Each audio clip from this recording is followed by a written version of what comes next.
नमस्कार दोस्तों, स्वागत आप सभी का फिर से अपने YouTube चैनल सीखो इंडिया क्लासेज में। पिछले टॉपिक में अपन ने बात की थी रक्त परिसंचरण तंत्र या ब्लड सर्कुलरी सिस्टम के बारे में। उसके 3 भाग अपने देखे थे। पहला था अपना हृदय या हार्ट, दूसरा था ब्लड वेसल्स या रुधिर वाहिनियाँ और तीसरा था अपना रुधिर। अपने दूसरा टॉपिक अपन ने देख लिया था पिछले वीडियो में। अगर किसी भाई ने नहीं देखा है तो नीचे डिस्क्रिप्शन में लिंक दे रखा है, वहाँ पे जाके वो देख सकता है। आज अपन बात करते हैं रुधिर वाहिनियों के साथ, नए जोश और जज्बे के साथ में रुधिर वाहिनियों का टॉपिक। दोस्तों, जिंदगी में 3 जे का होना जरूरी है, जोश, जुनून और जज्बा। उसी के साथ अपन शुरू करते हैं रुधिर वाहिनियाँ या ब्लड वेसल्स। उसका बचा हुआ पोर्शन था अपना। तो अपन ने जाना था कि जो अपना रुधिर है उसकी कॉम्प्लिकेटेड संरचना आपने देख ली थी। एक सिंपल से संरचना की अगर बात करें तो रुधिर है, जो अपना हृदय है, उसके 4 भाग होते हैं। मैंने बोला था कि जो अपना मैं खड़ा हूं उसी प्रकार से ये वाला भाग है वो दायां भाग और ये वाला भाग है वो कौन सा, बायां भाग। तो ये हो जाएगा कौन सा, दायां आलिंद, और ये हो जाएगा दायां नीलय, और ये वाला क्या हो जाएगा, बायां आलिंद और बायां नीलय। ठीक है। और मैंने बताया था कि जो दायां आलिंद है और दायां नीलय है उसके बीच में यहां पे पाया जाता है त्रिवलनीय कपाट, और जो बायां आलिंद है और बायां नीलय है उसके बीच में यहां पाया जाता है द्विवलनीय कपाट। अगर इसमें ब्लड सर्कुलेशन सिस्टम की अगर क्रियाविधि की अपन बात करें तो नीचे ले लेते हैं अपन शरीर और ऊपर ले लेते हैं यहां पर फेफड़े, क्योंकि फेफड़ों से ही रक्त शुद्ध होके आता है। ठीक है। तो यहां से एक बात इसमें ध्यान में ही रखनी है कि अपना जो हृदय है उसका जो इधर वाला दायां वाला भाग है उसमें हमेशा अशुद्ध रक्त बहेगा। ध्यान में ही रखना है, अशुद्ध रक्त हमेशा किसमें, कौन से भाग में, दाएं भाग में, और जो शुद्ध रक्त है वो किसमें बहेगा, बाएं भाग में। सबसे पहले अपना जो शरीर से रक्त है वो किसमें जाएगा, तो ध्यान में रखना है सबसे पहले रक्त जाएगा अपना दायां आलिंद में।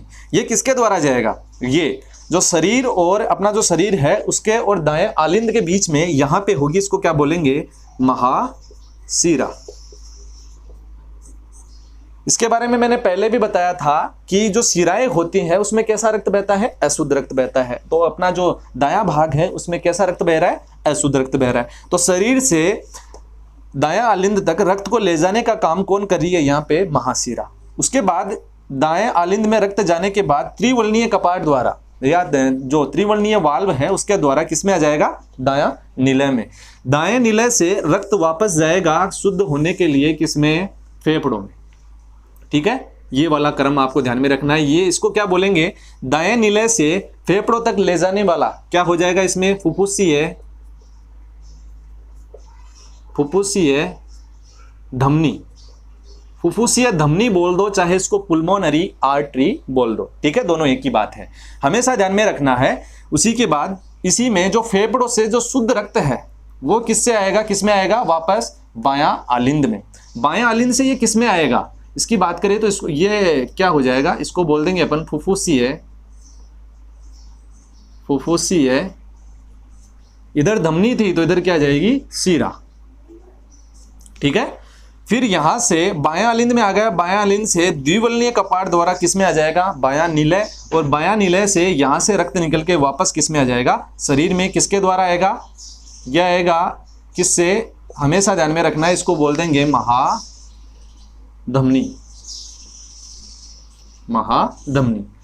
ये पूरा का पूरा ब्लड सर्कुलेशन सिस्टम बनेगा। सबसे पहले अपने को ध्यान में रखना है कि इसमें 2 बातें मैंने पहले भी बताया था कि शिराओं में कैसा रक्त बहेगा, अशुद्ध रक्त, और धमनियों में कैसा रक्त बहेगा, शुद्ध रक्त। यहाँ पे एक की बात ध्यान में रखनी है कि जो अपना हृदय है उसका इधर वाला जो दायां भाग है उसमें महाशिरा लेके जाएगी कौन सा, अशुद्ध रक्त बहेगा। और फिर एक इसमें धमनी, जो धमनी है उसमें शुद्ध रक्त बहता है और शिराओं में अशुद्ध रक्त बहता है। तो यहाँ पे अपवाद है पुल्मोनरी आर्टरी। ये पुल्मोनरी आर्टरी या फुसफुसिया धमनी और फुफ्फुसीय शिरा या पुल्मोनरी वेन जिसको बोलते हैं, ये दोनों को दोनों क्या है, अपवाद है।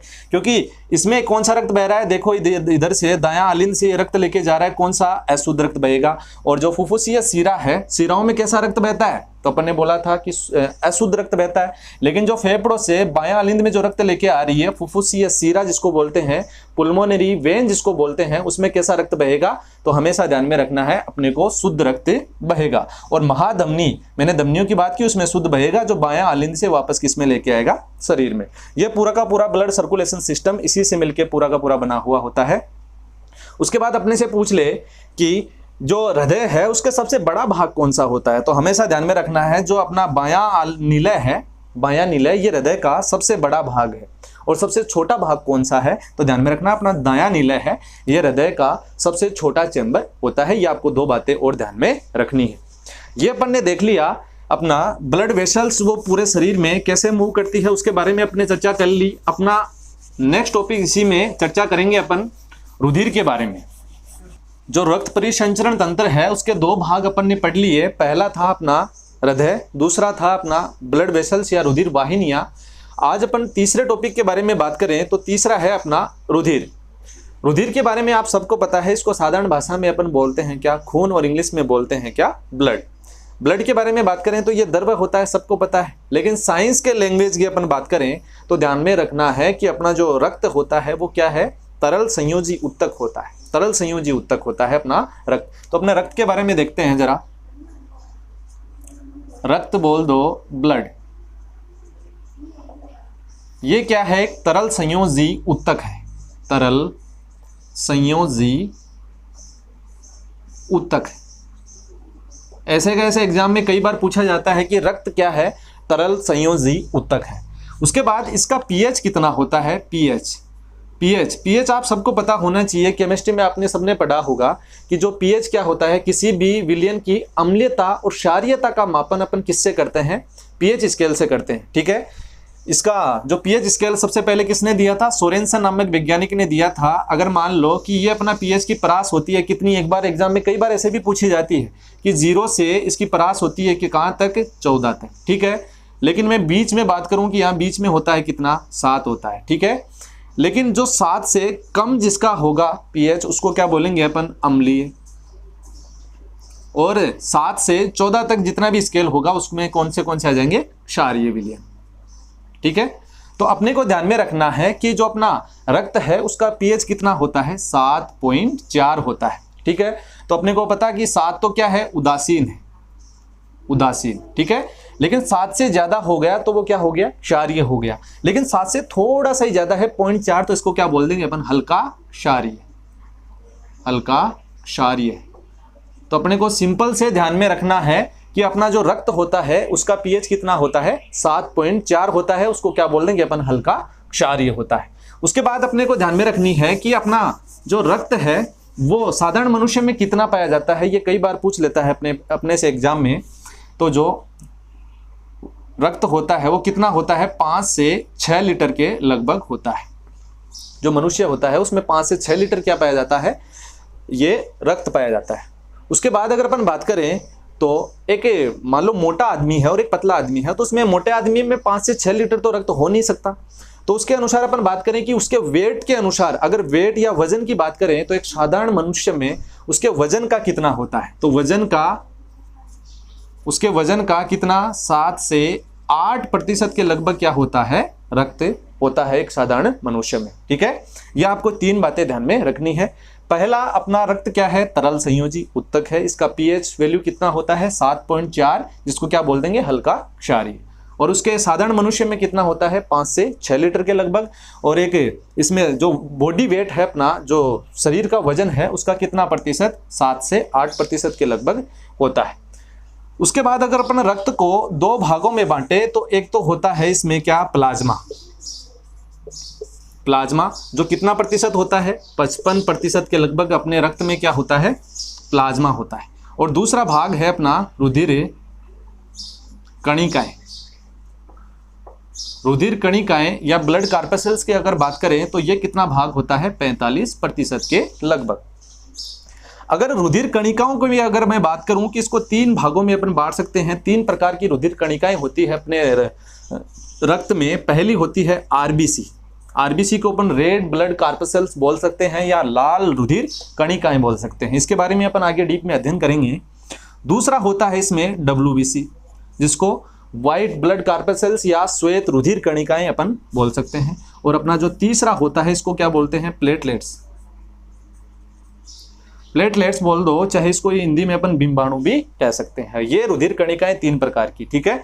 उसके बाद अगर प्लाज्मा को अपन बांटे तो प्लाज्मा में ध्यान में रखना है, पहला होता है पानी। पानी कितना प्रतिशत होता है प्लाज्मा में, तो ध्यान में रखना है 92% के लगभग क्या होता है, पानी होता है प्लाज्मा में।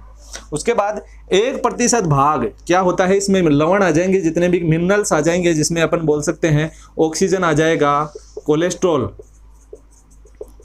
ऑक्सीजन, कोलेस्ट्रॉल और जो अपना CO2, जितने भी मतलब खनिज लवण सारे के सारे किसमें आ जाएंगे, 1% भाग में आ जाएंगे। और उसके बाद बचा हुआ कितना भाग बच गया, जो अपना 6 से 7% के लगभग, 7% के लगभग जो भाग बच गया वो क्या किसका होता है, प्रोटीन का होता है। ये पूछा जाता है भाई एग्जाम में सीधा का सीधा कि अपना जो रक्त है उसका 55% भाग क्या है, प्लाज्मा, 45% रुधिर कणिकाएं, 55% भाग में भी 92% क्या है, पानी है, और 1% अपना ऑक्सीजन, कोलेस्ट्रॉल और मिनरल्स जितने भी खनिज लवण है वो आ जाते हैं। और इसमें 6 से 7% के लगभग क्या है, प्रोटीन। अब इसमें 4 प्रकार के प्रोटीन होते हैं, इसके बारे में अपने को ध्यान में रखना है। कौन कौन से होंगे, पहला होगा इसमें प्रोथ्रोम्बिन, प्रोथ्रोम्बिन, ठीक है। दूसरा हो जाएगा इसमें फाइब्रिनोजन, फाइब्रिनोजन, और तीसरा आ जाएगा इसी में अपना एल्बुमिन, और चौथा आ जाता है इसी में अपना ग्लोबुलिन।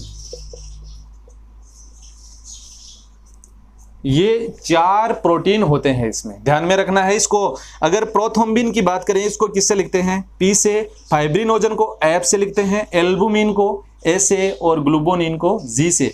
अपन इसको बेसिक से भी याद कर सकते हैं, PFAG, ऐसे याद कर सकते हैं, PFAG। P से प्रोथ्रोम्बिन, F से फाइब्रिनोजन, A से एल्बुमिन और G से ग्लूबोनिन। ये 4 प्रोटीन होते हैं। अब इसमें काम क्या करते हैं भाई, इससे पूछा जाए अपने से, तो काम के बारे में ध्यान में रखना है। अपने पहले भी प्रोटीन में पढ़ा था कि अपना जो प्रोथ्रोम्बिन और फाइब्रिनोजन 2 प्रोटीन होते हैं, ये ब्लड का थक्का बनाने में क्या है, सहायता करते हैं, या ब्लड का थक्का बनाने में क्या है, सहायक है। ये फाइब्रिनोजन प्रोटीन है, ये ब्लड के जो हीमोग्लोबिन है, या ये पूछा भी जाता है कि ब्लड का या रक्त का लाल रंग किसके कारण होता है, तो लाल रंग हीमोग्लोबिन के कारण होता है। और अगर वर्णक तो पूछ लिया अपन से कि लाल वर्णक किसके कारण, हीमोग्लोबिन के कारण, लेकिन धातु कौन सी पाई जाती है, तो ध्यान में रखना है रक्त में कौन सी धातु पाई जाती है, लोहा या Fe जिसको अपन बोल सकते हैं, फेरस जिसको बोल सकते हैं, ठीक है। उसके बाद ये एल्बुमिन है, तो एल्बुमिन क्या काम करता है, तो ये परासरण दाब का नियमन करता है। ये क्या काम करता है, परासरण दाब का नियमन, ये परासरण दाब का नियमन का कार्य करता है। कौन करता है, एल्बुमिन। ऐसे कैसे पूछा जाता है, और अपने पहले भी बताया था कि जो अपने अंडा होता है उसमें कौन सा प्रोटीन पाया जाता है, ये अपने से पूछे तो ध्यान में रखना है, अंडे में एल्बुमिन प्रोटीन पाया जाता है। उसके बाद ये ग्लोबोनिन है, ये क्या काम करता है, तो ये ग्लोबोनिन है, ये प्रतिरक्षी का निर्माण करता है। प्रतिरक्षी का निर्माण कौन करता है, ग्लोबोनिन करता है। और ये दोनों के दोनों ब्लड का थक्का बनाने में क्या है, सहायक है।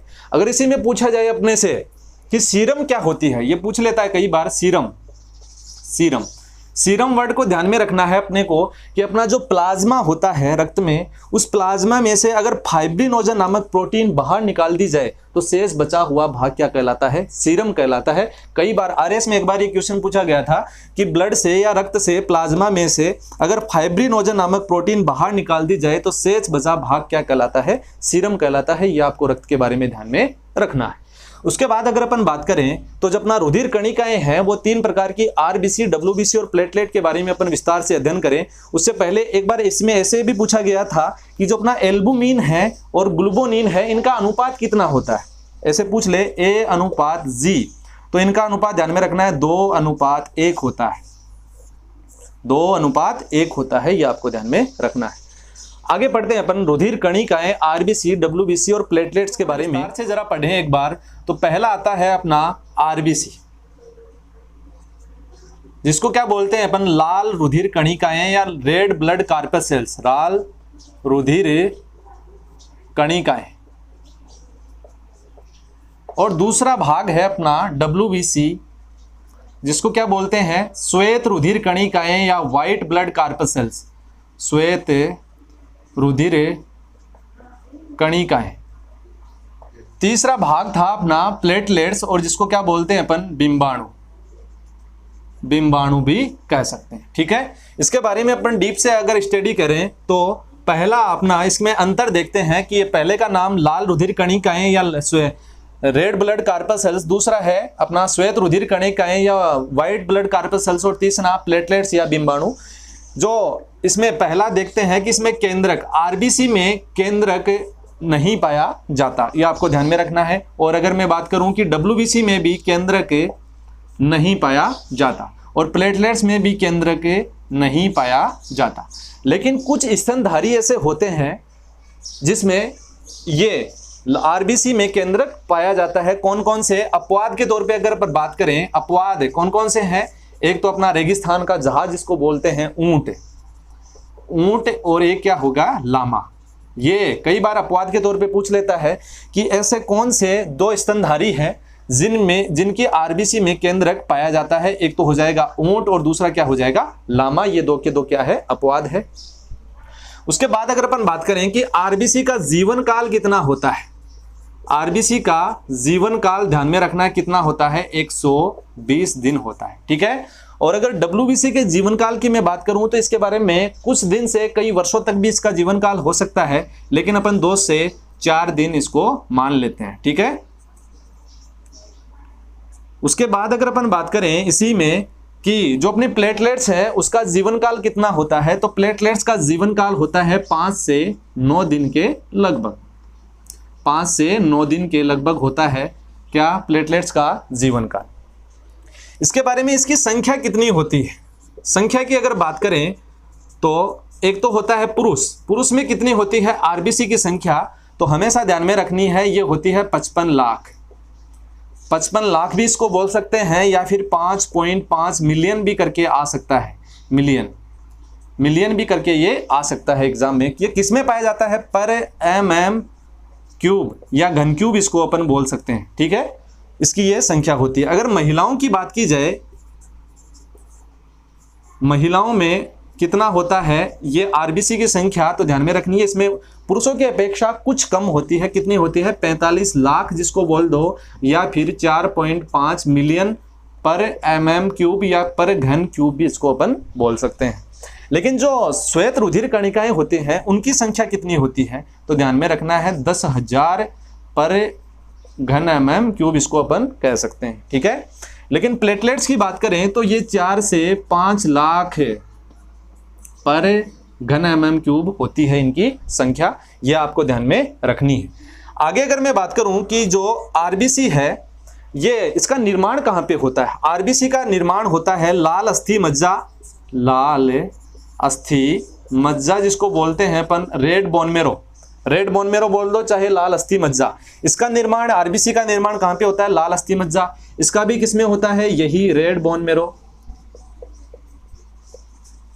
और अगर मैं बात करूं कि अपना प्लेटलेट्स हैं उसका भी निर्माण किसमें होता है, इसी में लाल अस्थि मज्जा या रेड बोन मेरो में होता है। यह आपको ध्यान में रखना है। उसके बाद अगर आरबीसी के कब्रिस्तान की बात करें कि आरबीसी कहां पे नष्ट होती है, तो आरबीसी नष्ट कहां पे होती है, तो आरबीसी नष्ट होती है किसमें, जिसको प्लीहा बोल दो, स्प्लीन बोल दो, चाहे तिल्ली बोल दो, वहां पे क्या होती है, ये नष्ट होती है। उसके बाद इसमें पूछा जाता है कि जो आरबीसी है उसका दूसरा नाम क्या है, ये पूछा जाता है, ये सबसे इंपॉर्टेंट बनता है। आरबीसी को क्या बोलते हैं अपन, इरिथ्रोसाइट, इरिथ्रोसाइट, इरिथ्रोसाइट किसका नाम है, आरबीसी का। ठीक है, उसके बाद डब्ल्यूबीसी का दूसरा नाम क्या है ये पूछा जाता है, तो क्या आ जाएगा, ल्यूकोसाइट।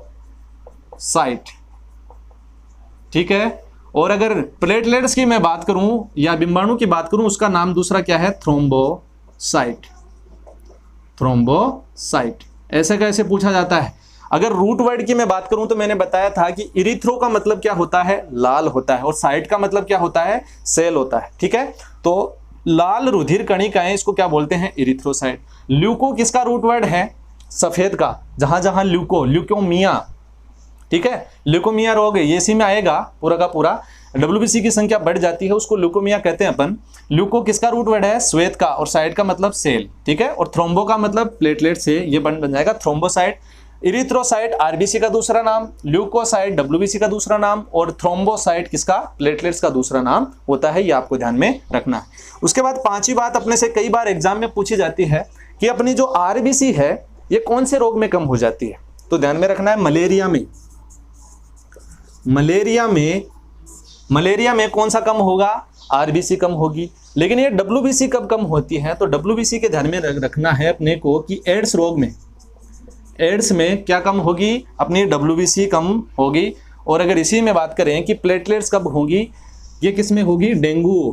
डेंगू जब होगा उसमें प्लेटलेट कम हो जाएगी, जिससे ब्लड का थक्का नहीं बनेगा और व्यक्ति की क्या हो सकती है? मृत्यु भी हो सकती है।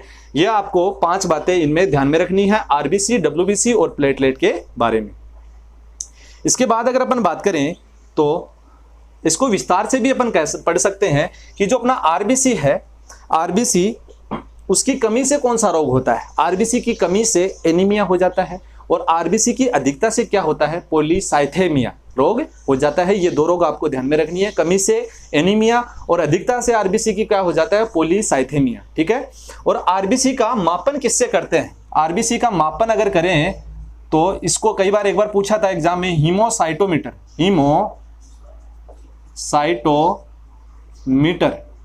हीमोसाइटोमीटर से किसका मापन किया जाता है? आरबीसी की संख्या का मापन। आरबीसी की संख्या का मापन किससे किया जाता है? आरबीसी की संख्या का मापन हीमोसाइटोमीटर से किया जाता है। यह आपको 3 बातें ध्यान में रखनी है, ठीक है। सबसे पहले लाल रुधिर कणिकाएं हैं आरबीसी, इसका दूसरा नाम इरिथ्रोसाइट, इसका जिसमें केंद्रक नहीं पाया जाता, अपवाद है ऊंट और लामा।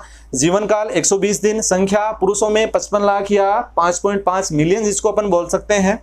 लाल अस्थि मज्जा में इसका निर्माण होता है, और ये नष्ट कहाँ पे होती है? अपनी प्लीहा तिल्ली जिसको अपन बोल सकते हैं, ठीक है।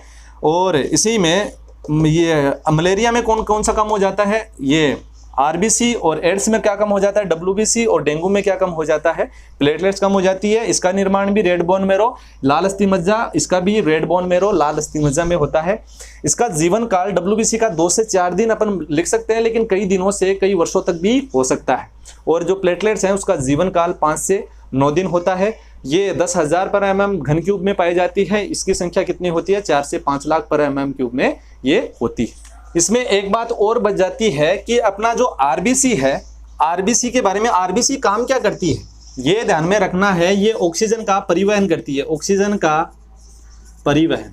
ऑक्सीजन के परिवहन का कार्य कौन करती है? आरबीसी। डब्ल्यूबीसी क्या काम करती है? ये संक्रमण रोधी होती है, बाहरी रोगाणु को खाकर नष्ट करके हमारे शरीर की रक्षा करती है, या इसको लिख सकते हैं अपन प्रतिरक्षी का निर्माण करती है, प्रतिरक्षी का निर्माण। और अगर मैं बात करूं कि अपना जो प्लेटलेट्स हैं ये क्या काम करती हैं, हमेशा ध्यान में रखना है, रक्त का थक्का बनाने में, रक्त का थक्का बनाती है। तो ये 3 बातें ध्यान में रखनी है कि अपना आरबीसी का क्या काम है? ऑक्सीजन का परिवहन करती है पूरे शरीर में। डब्ल्यूबीसी क्या काम करती है? अपने शरीर को प्रतिरक्षा का निर्माण करती है, रोगाणु से लड़ने की क्षमता उत्पन्न करती है। और अगर प्लेटलेट्स की बात करूं तो रक्त का थक्का बनाती है, रक्त का क्लॉट बनाने में क्या है? सहायक है। यह आपको ध्यान में रखना है। अगर इसी को अपन थोड़ा और अगर डीप में जाके पढ़ें तो क्या हो जाएगा वो भी देख लेते हैं। अपन बात करें कि जो आरबीसी है अपने रेड ब्लड कार्पस्कल्स ऑक्सीजन के परिवहन का कार्य करती है। आरबीसी की कमी से कौन सा रोग होता है? एनीमिया। कौन सा रोग होता है? एनीमिया या खून की कमी होती है। और आरबीसी की अधिकता से कौन सा रोग होता है? तो पॉलीसाइथेमिया।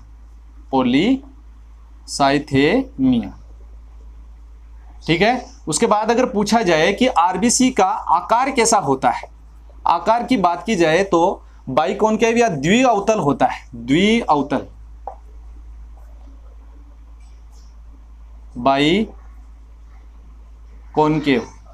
बाइकॉन्केव होता है या द्विअवतलाकार, ऐसी इसकी संरचना होती है। ठीक है, ऐसी भी अपन इसको बोल सकते हैं। आरबीसी की कमी से एनीमिया हो जाता है, अधिकता से पॉलीसाइथेमिया। आकार कैसा है? द्विअवतल है, ऑक्सीजन के परिवहन का कार्य करती है। इसका जीवन काल कितना होता है? 120 दिन होता है। और ये मनुष्य में, पुरुषों में होती है 5.5 मिलियन पर घन mm में पाई जाती है और महिलाओं में 4.5 के लगभग होती है। इसके बारे में अपन ने देख लिया कि मलेरिया में आरबीसी की संख्या घट जाती है। उसके बाद अगर अपन डब्ल्यूबीसी की बात करें तो डब्ल्यूबीसी को अपन 2 भागों में बांट सकते हैं। ये क्या काम करती है? अपने शरीर को रोगों से लड़ने में प्रतिरक्षा का निर्माण करती है। एक तो होता है इसमें कणिका युक्त और एक होती है कणिका विहीन। क्या होती है? कणिका विहीन। अब ये कणिका युक्त होती है, ये भी 3 प्रकार की होती है। कौन कौन सी होगी तो ध्यान में रखना है। पहला बीन से याद करना है इसको, BEN। बी से क्या हो जाएगा? बेसोफिल। उसके बाद ई से क्या हो जाएगा? इओसिनोफिल।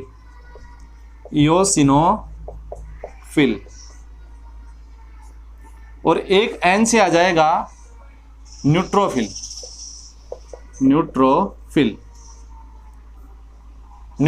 ये संख्या में सबसे ज्यादा होती है, 64% के लगभग क्या होती है? न्यूट्रोफिल होती है। अगर एलर्जी के समय सबसे पहले आक्रमण का कार्य कौन करेगी? अपने को जब एलर्जी होती है तो ये नाक से छींक वगैरह आना, ये एलर्जी के लक्षण है, उसमें क्या होगा? बेसोफिल और इओसिनोफिल, ये दोनों के दोनों सबसे पहले आक्रमण का कार्य करेगी एलर्जी के समय। कौन सी? बेसोफिल और इओसिनोफिल। उसके बाद जो कणिका विहीन है उसको भी अपन 2 भागों में और बांट सकते हैं। कणिका विहीन 2 हो जाएगी। एक तो हो जाएगी अपनी मोनोसाइट और एक हो जाएगी अपनी कौन सी? Lymphocyte WBC। ठीक है। अगर कणिका विहीन की मैं बात करूं कि ये मोनोसाइट है, ये आकार में सर्वाधिक होती है, सबसे बड़ी होती है। क्या होती है? आकार में सबसे बड़ी होती है। कौन सी होती है? मोनोसाइट। अगर लिम्फोसाइट को भी और मैं डिवाइड करूं 2 भागों में तो एक तो हो जाएगी अपनी बीटा सेल और एक हो जाएगी अपनी टी सेल। ये 2 प्रकार की होती है। ये अपनी जो WBC होती है ये 2 प्रकार की। एक तो मैंने बोला कि मोनोसाइट, एक कौन सी होती है? लिम्फोसाइट। अगर लिम्फोसाइट और मोनोसाइट की मैं बात करूं तो इसमें भी ध्यान में रखना है आकार में सबसे ज्यादा कौन सी होगी? मोनोसाइट।